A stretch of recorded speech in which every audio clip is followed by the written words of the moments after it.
오늘 하나님께서 우리에게 주시는 성취될 말씀은 사도행전 9장 15절 말씀입니다. 주께서 이르시되 가라, 이 사람은 내 이름을 이방인과 임금들과 이스라엘 자손들에게 전하기 위하여 택한 나의 그릇이라. 아멘. 오늘 하나님께서 우리에게 주시는 말씀의 제목은 바울의 시작입니다. 성경 역사 전체를 통틀고 또 이스라엘 역사 그리고 전 세계 역사를 통틀어서 그리스도 다음으로 전 세계 역사를 뒤집은 일이 바로 무엇이냐면 이 바울의 등장이었어요. 왜 바울이 등장하는 것이 이만큼 더 중요했느냐? 이거는 제가 하는 얘기가 아니고 신학자들과 성경의 흐름마저도 바울이 등장하면서 굉장히 많은 것이 바뀌는 게 나타나 있거든요. 왜 그렇게 중요한가 하면 이 바울의 시작은 사실 세계 선교의 시작과도 같기 때문입니다. 그래서 오늘 랩런트들이 바울의 시작을 보면서 세계 선교의 시작을 볼 수 있어야 되겠어요. 이 바울이 전도자로 세워지면서 그 전까지는 이 복음이 어떻게 머물러 있었냐면 아무래도 유대인 중심으로만 머물러 있었어요.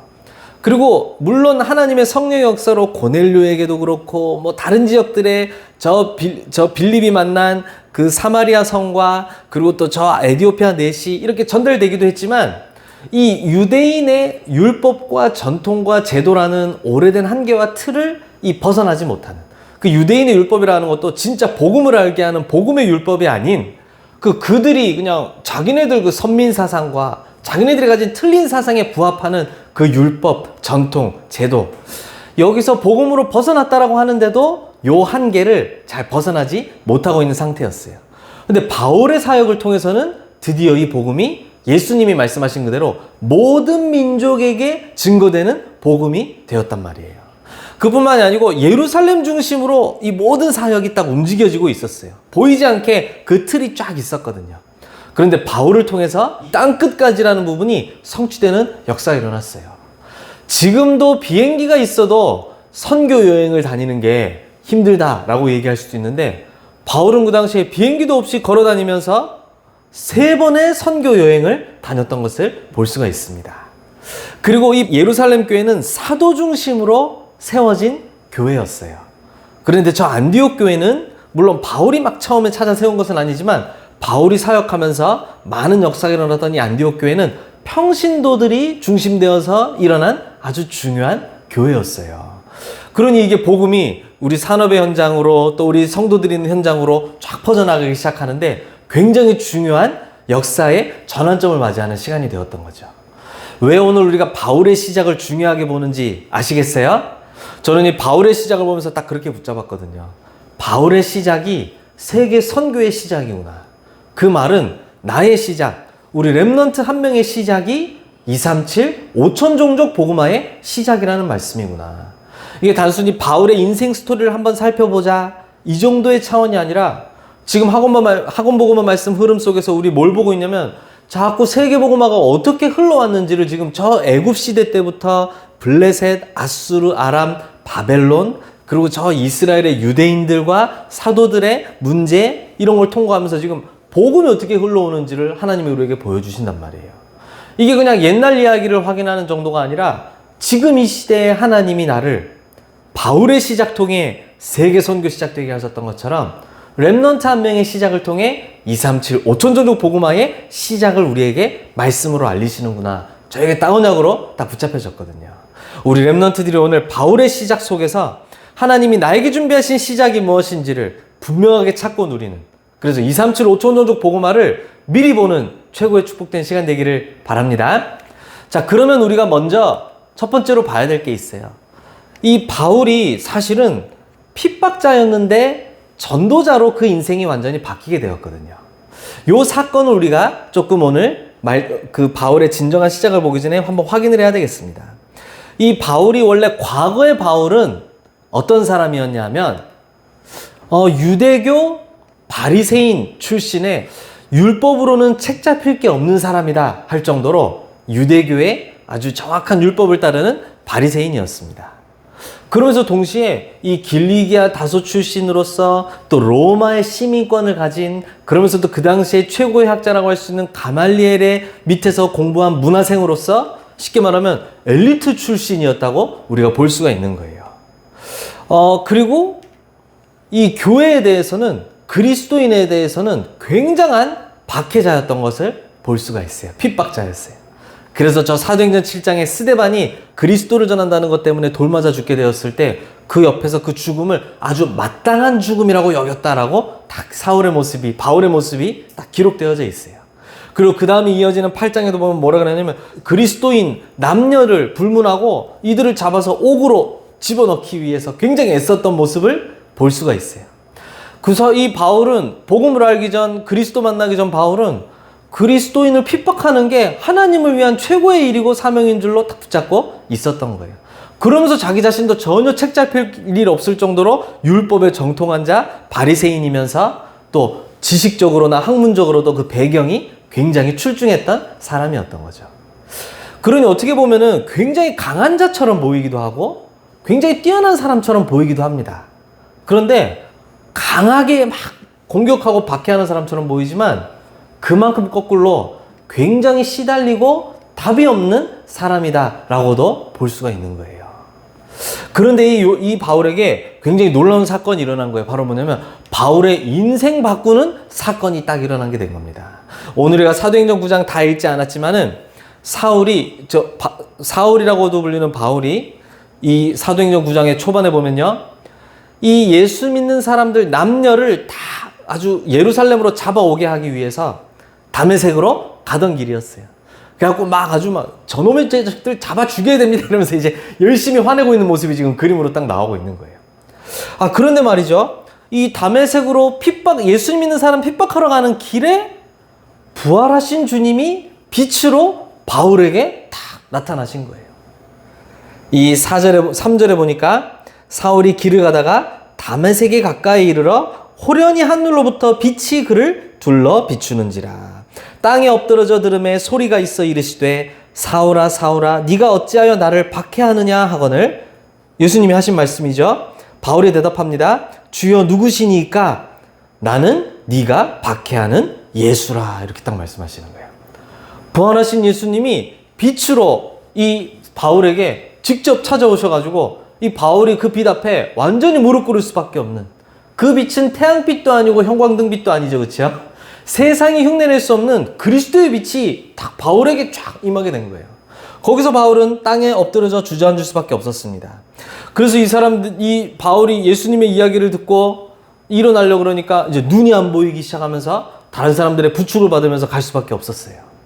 여기서 이제 어떤 일이 일어났던 것입니까? 완전히 무릎 꿇은 바울이 핍박자에서 전도자로 바뀌는 중요한 역사가 이곳에서 일어났던 걸 볼 수가 있는 거예요. 이게 바울에게 완전히 인생 바뀌는 사건이 일어났던 것입니다. 그러면서 두 번째, 이게 더 중요해요. 인생 바뀌는 사건과 함께 하나님은 이 바울을 세계 선교, 세계 복음화를 위해 부르셨다라고 오늘 사도행전 9장 15절 읽었던 것처럼 이방인과 그들의 왕과 이스라엘 자손들에게 이 그리스도의 복음 전하기 위하여 택한 나의 그릇이다. 처음부터 하나님은 바울을 부르실 때 딱 바울에 대한 계획을 가지고 계셨거든요. 그럼 바울에 대한 계획만이 아니라 우리를 향한 계획입니다. 그 중요한 세계 선교를 앞두고 바울에게 하나님이 먼저 있게 하신 것이 있어요. 우리에게도 먼저 이것이 있어야만 하겠습니다.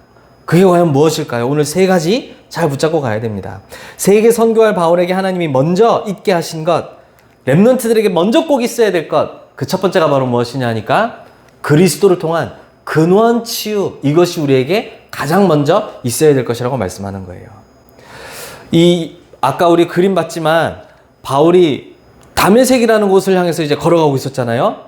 근데 그곳에 우리는 잘 알지 못했지만 중요한 하나님의 사람이 딱 준비되어져 있었습니다. 그게 바로 누구냐 하면 아나니아라고 하는 아주 중요한 전도자, 제자가 한 명 딱 그 지역에 준비되어져 있었던 거예요. 이 아나니아를 이 바울이 만나게 되었습니다. 이 장면이 왜 지금 이렇게 중요하느냐 하니까 이 아나니아와의 만남 속에서 바울이 그리스도가 누구이신지에 대한 완전한 답을 확인하고 붙잡게 된 거예요.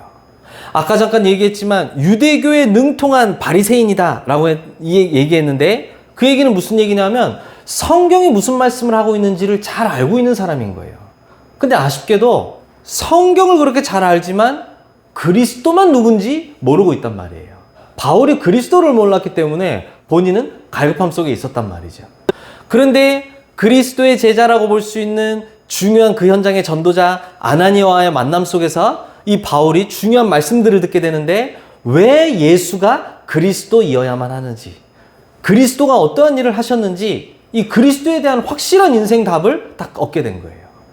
그뿐만이 아니라 그 부활하신 예수님이 제자들을 모아놓으시고 40일 동안 말씀하셨던 하나님 나라의 일과 그 미션이 무엇인지, 너를 향한 하나님의 계획이 무엇인지 바울에게 이 아나니아를 통해 아주 정확하게 듣게 하셨다는 거죠.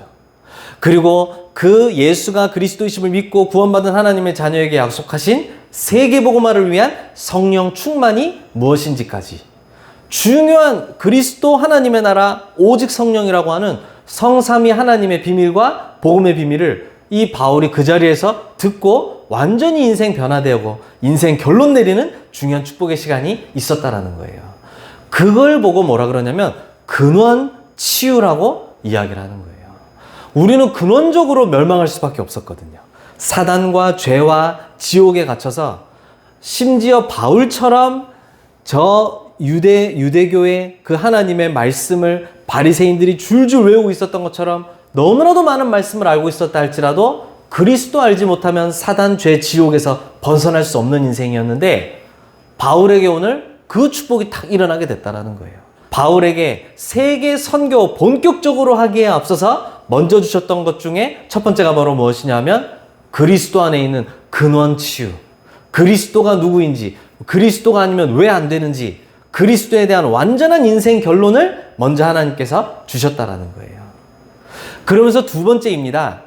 두 번째로 똑같이 이 아나니아를 통해 받은 하나님의 말씀 바울에게 전달이 되어졌는데요. 바울의 삶이 완전히 변화되어지는 각인, 뿌리, 체질의 치유가 바로 이 현장에서 일어났던 것을 볼 수가 있어요. 오늘 읽었던 사도행전 9장 15절은 아나니아가 받은 하나님의 말씀, 바울을 향한 하나님의 말씀을 아나니아가 바울에게 지금 얘기해 주는 겁니다.